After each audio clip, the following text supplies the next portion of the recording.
যুদ্ধের প্রভাব মোকাবেলায় জ্বালানি পরিস্থিতি মোকাবেলায় করণীয় নির্ধারণে প্রধানমন্ত্রী তারেক রহমানের সভাপতিত্বে সচিবালয়ে বিশেষ বৈঠক।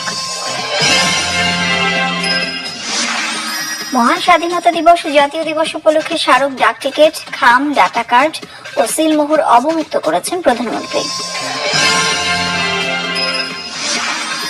আজ ভয়াল 25 মাস, বাঙালির ইতিহাসের কালরাত। জাতীয় জীবনের সবচেয়ে নৃশংস ও বেদনা বিধুর অধ্যায় বললেন রাষ্ট্রপতি। সঠিক ইতিহাস তুলে ধরার তাগিদ প্রধানমন্ত্রী। মহান স্বাধীনতা দিবস আগামীকাল। মহান মুক্তিযুদ্ধে বীর শহীদদের প্রতি শ্রদ্ধা নিবেদনে সাভারে জাতীয় স্মৃতিসৌধে সকল প্রস্তুতি সম্পন্ন।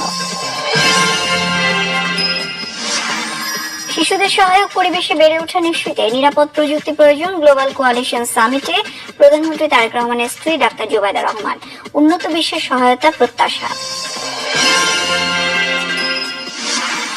তথ্য সম্প্রচার মন্ত্রী জহিরুদ্দিন স্বপন জানিয়েছেন, প্রায় 38,000 পরিবার ফ্যামিলি কার্ড পেয়েছে।